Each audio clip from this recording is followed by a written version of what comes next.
girls. So, was all excited. I've had a hankering for some prime rib. Went into my freezer and realized I cooked up all the roasts I butchered up. So, I still have a ton of the steaks that I took off of the same roast that I butchered off. So, I mean, prime rib, I know cooking it in a roast, you know, maybe a bit different, but I'm going to treat these ribeyes that I have just like prime rib and see if I can accomplish, you know, maybe some single portion prime rib. A benefit I do see from it is, you know, we'll have both sides, we'll have that seasoning on it, you know, things like that, as opposed to just around the edge, which, you know, that can only be awesome. And if I cook it the same, I'm going to do my garlic herb butter. I figured that'll be a good way to kind of encase that and just throw them in there, you know, maybe 250, something like that, and just let the steaks roast. I'm going to throw them in a rib rack so they're upright. I'm not going to trim them.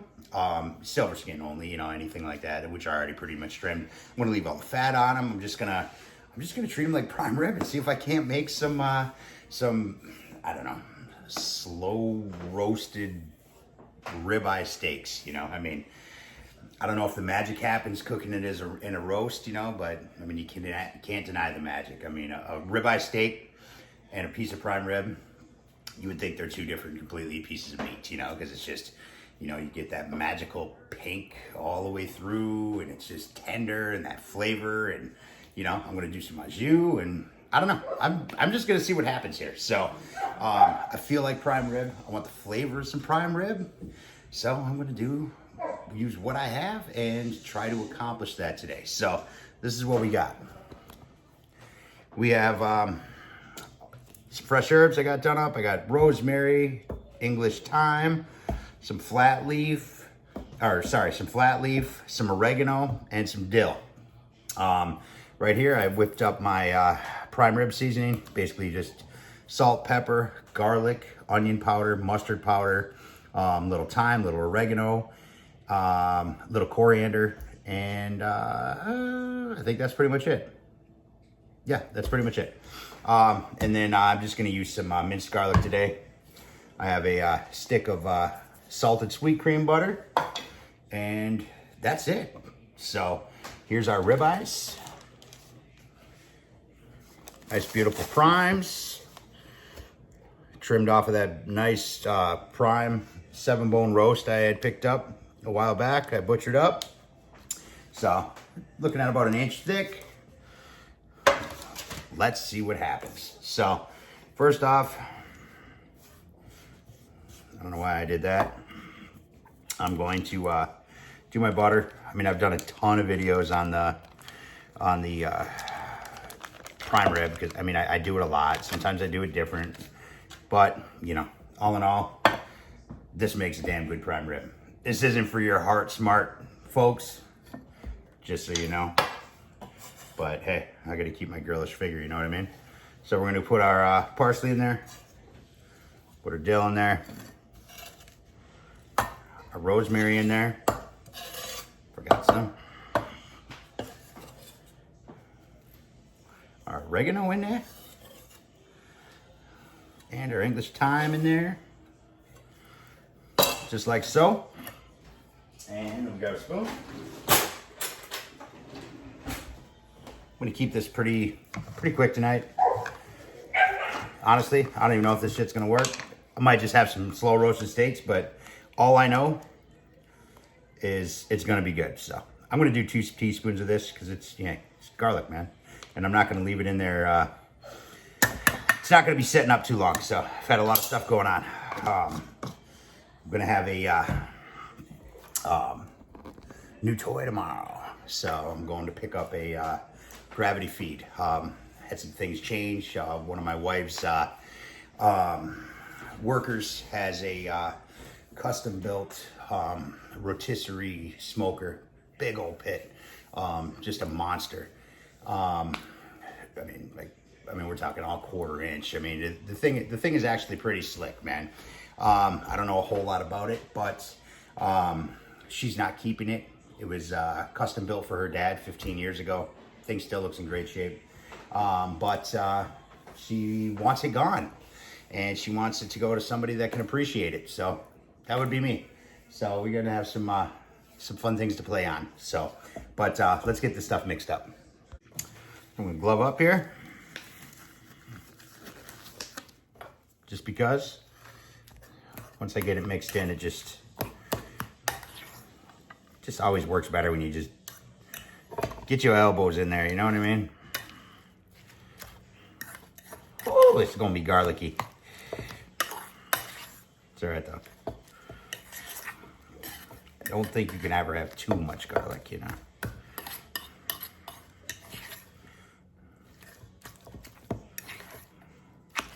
Oh, my butter is softened so much I might not even need it this glove, but I'll use it for the rub anyway. So.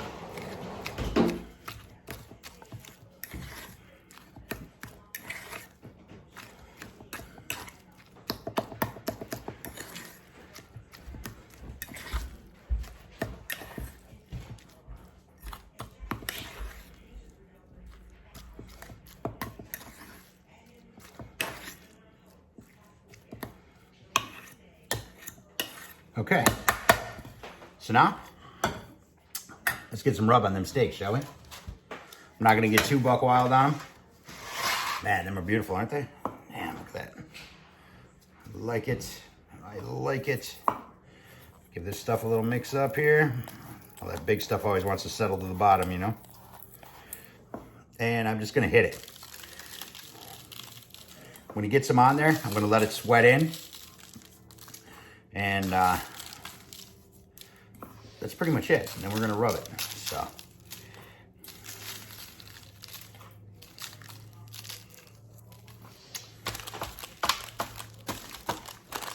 Kind of massage it in there. Let all that stuff just dissolve in the meat. Press it real good into that fat.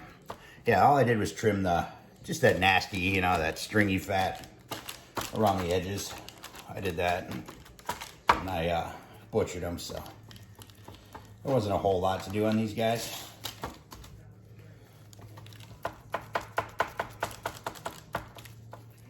Just like that. This other side, flavor.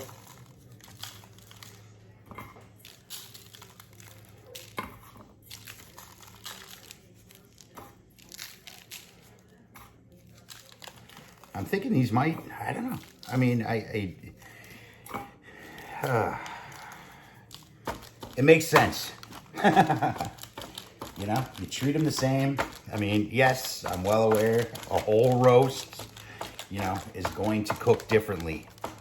But if you don't treat it differently, you should be able to get pretty close, right? So. That's a wrap on that. I'm gonna let that stuff just sweat in there for a little bit, maybe 15 minutes, something like that. And let our butter get to know its garlic, get to know its herbs, things like that. Again, you know, about the same time. And then we'll get the butter on them, get them in the fridge, and let them sit there for a little bit. And then we'll light the pit. So, using the SmokeFire tonight, by the way. Easy peasy.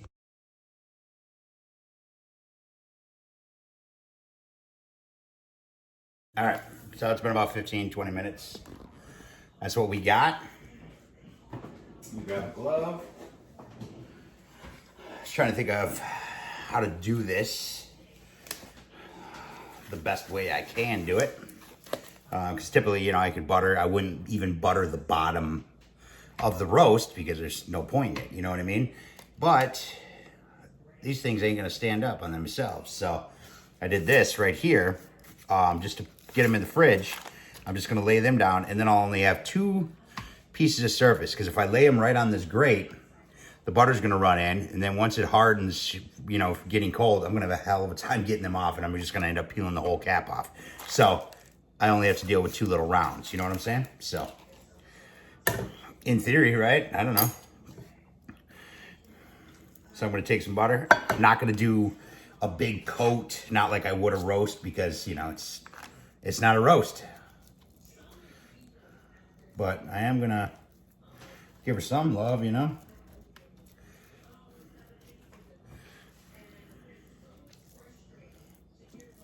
Spread it in a little bit.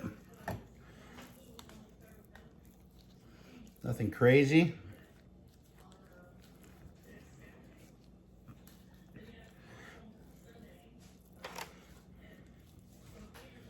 Just like so.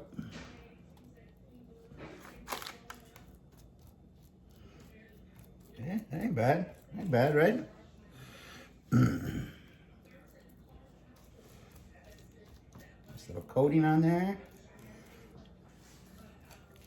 These aren't going to take as long, so the butter can definitely render off quicker. It's not going to hurt my feelings any, you know. So let me get this other side on this one.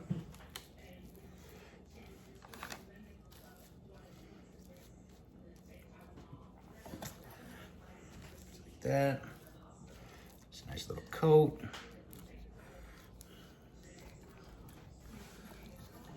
I'm gonna, like I said, I'm gonna do these at 225. So I'm not sure if I even finished. I was there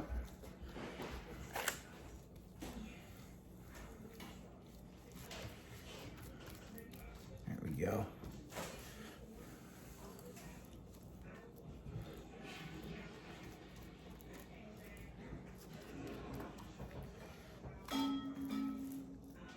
Take off some of this extra here. All right, now let's see if this little guy, a little trick's gonna work. I'm gonna put him over here.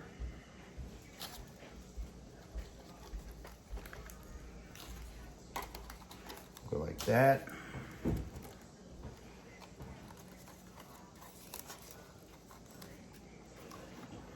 And move him in just a little bit.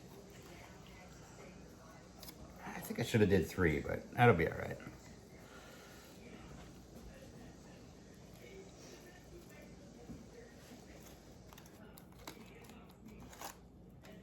Just like that.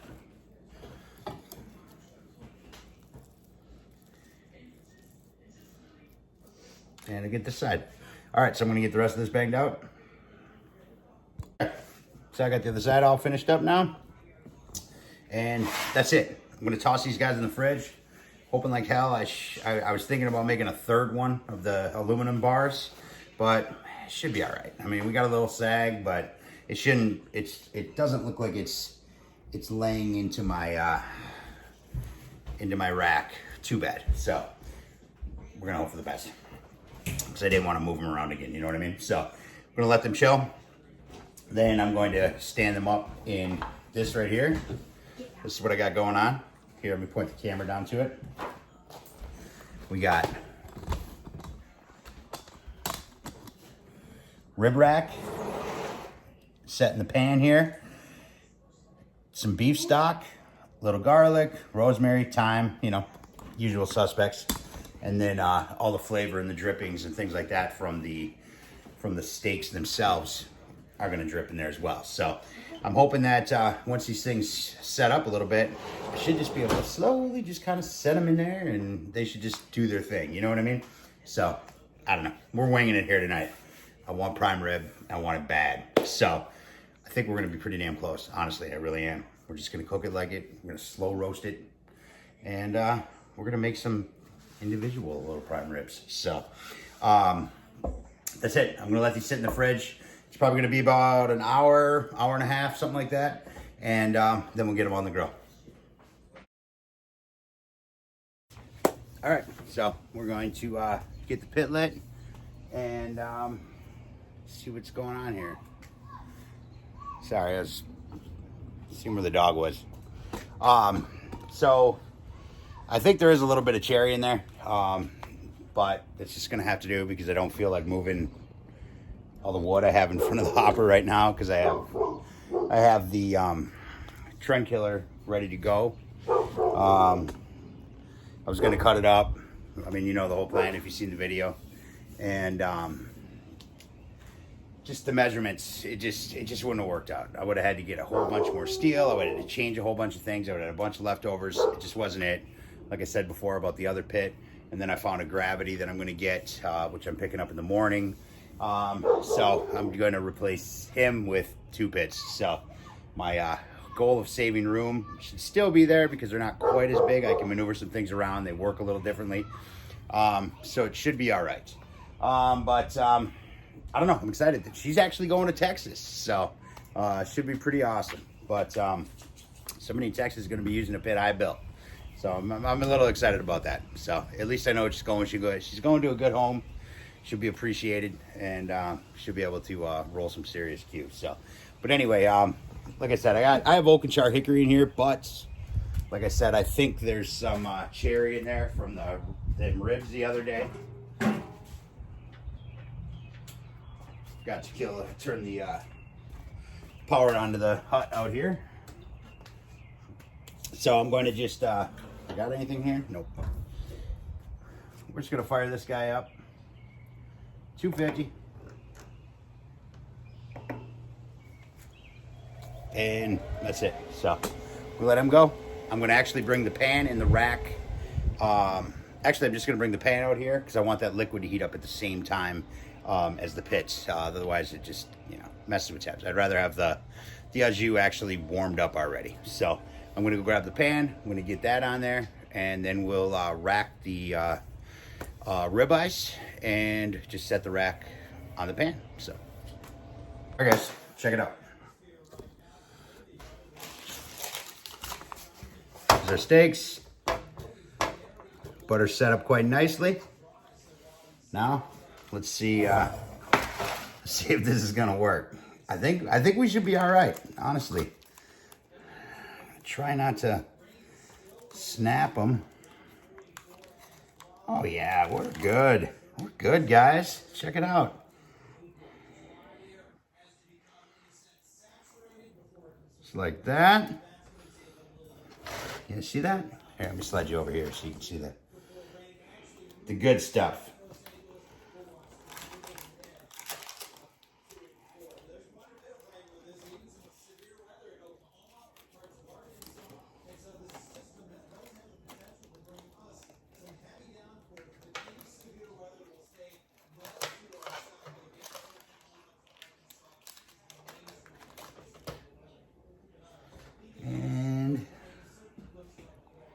This one here.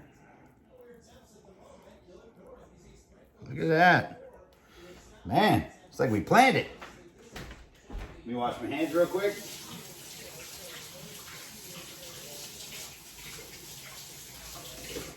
Love when a plan comes together, you know? I guess we shouldn't be slapping each other on our asses yet. Let's see how they turn out, right? And I'm going to get some rub on these edges now that I got them standing and doing my way, going my way here.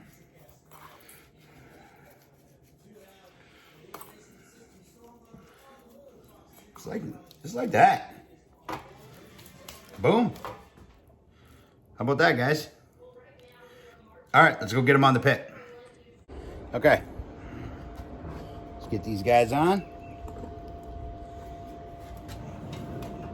Yeah. Put that in there just like so. It's high enough to stay out of the liquid. And that's it. So, I'm just going to let them guys roast. Let it soak in. Let it do its thing.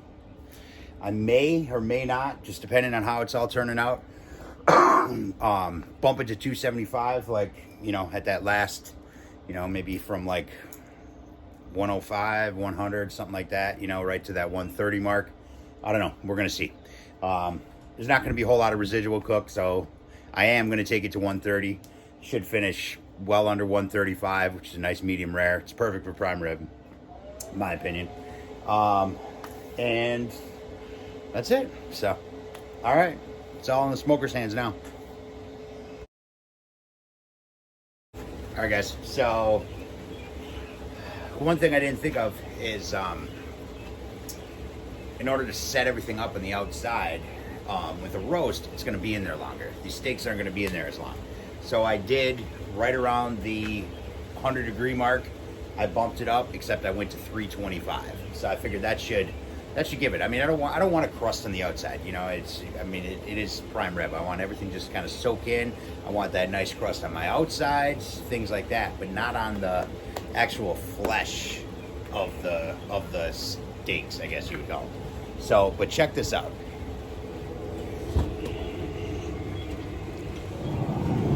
Look at that. Oh man, I'm telling you, the shit is gonna be so good. Yeah, they collapsed, they laid in on each other, but I kind of expected that. And all it's doing is just keeping everything tight. It's just roasting in all that flavor, soaking in the smoke. I think they're gonna be fucking good, man. So, all right, I'm gonna let these go. I'm guessing right now. Like I said, I turned it up at 100, so they probably just broke the 105 mark, something like that. So I'm gonna take them right on up to close to the 130, and that's it.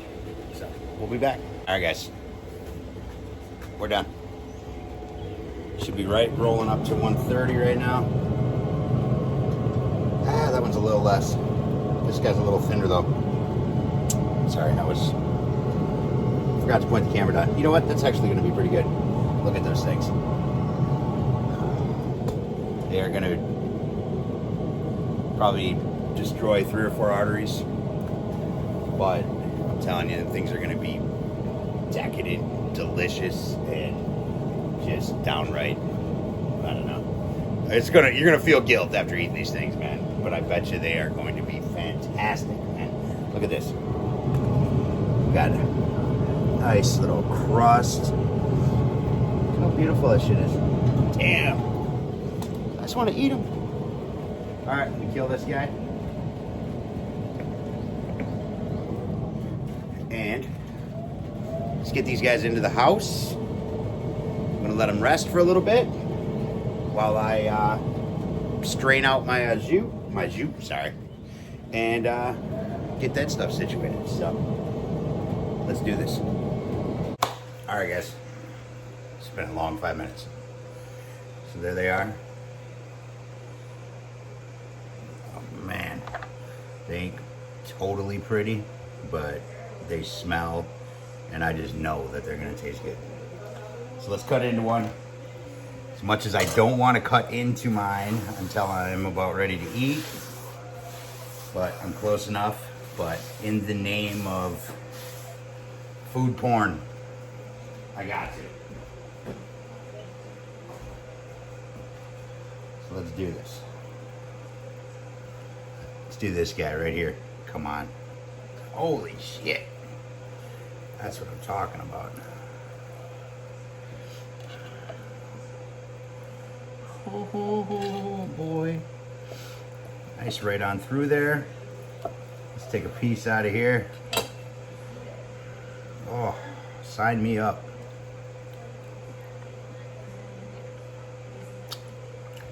Holy shit.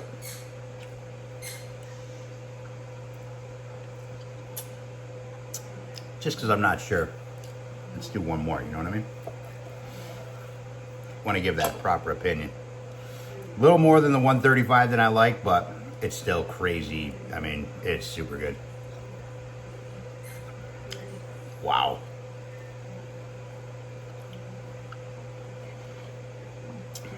Well, in the name of science, right? Gotta try this piece. Look at that.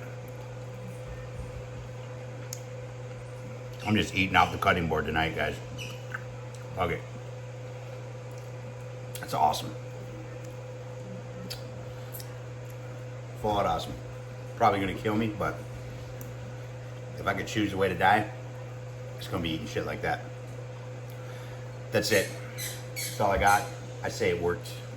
It worked well. I will remember next time, bring them down. I didn't think there would be so much residual. Apparently they were.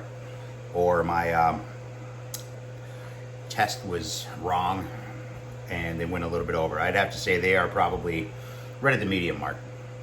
And I just like my prime rib medium rare. I mean, for some people that might be awesome, but when it's prime rib, I like it to just kind of, yeah, you know what I'm saying. So, but anyway, that's it. That's all I got.